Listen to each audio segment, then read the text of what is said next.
Coba kita baca di dalam Samuel 1 Samuel 30 ayat 1-25 ya, tapi saya cuma minta tolong baca secepatnya ayat 1-6. 1 Samuel 30 ayat 1-6. Ketika Daud serta orang-orangnya sampai Siklag pada hari yang ketiga, orang Amalek telah menyerbu tanah Negeb dan Siklag. Siklag telah dikalahkan oleh mereka dan dibakar habis. Perempuan-perempuan dan semua orang yang ada di sana, tua dan muda, telah ditawan mereka dengan tidak membunuh seorang pun. Mereka mengiring sekaliannya, kemudian meneruskan perjalanannya.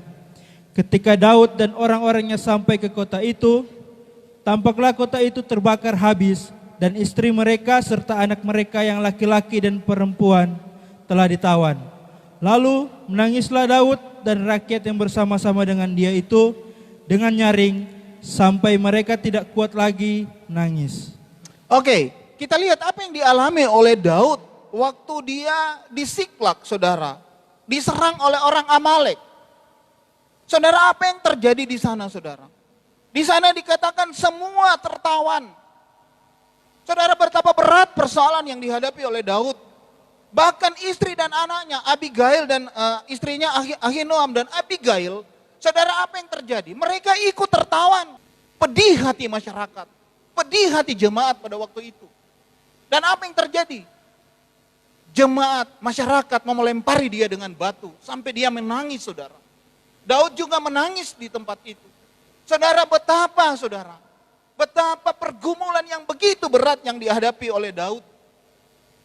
Dia diperhadapkan dengan masalah yang begitu rumit, saudara. Mau dilempari dengan batu. Seolah-olah Tuhan sudah meninggalkan Daud, saudara. Kenapa, saudara? Ini bisa terjadi, Tuhan izinkan dalam kehidupan Daud. Karena sebenarnya Tuhan sementara menguji kesetiaan daripada Daud.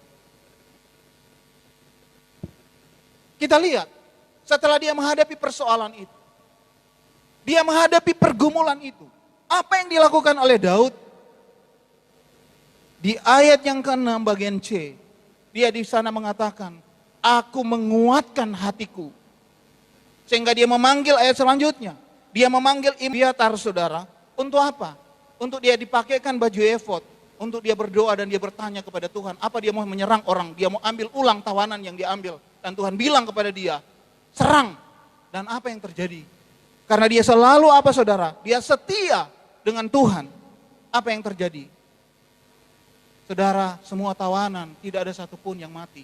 Semua bisa dikembalikan kalau kita baca ayat selanjutnya. Saudara, bagaimana dengan kehidupan kita?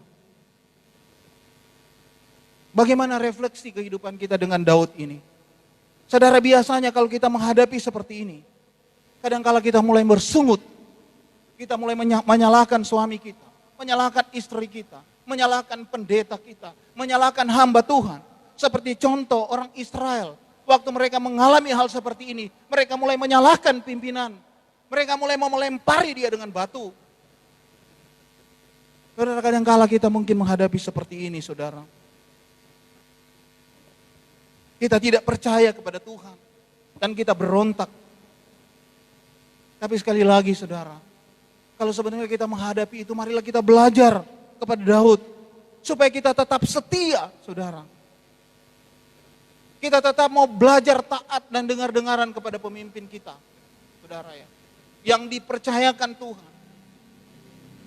Kita tetap mau taat kepada pemerintah kita, apa yang pemerintah lakukan buat kita. Karena pemerintah itu melakukan apa yang terbaik buat masyarakatnya. Tapi kadang-kala kita suka sekali, saudara. Pemerintah bilang ini, kita bilang begini, saudara.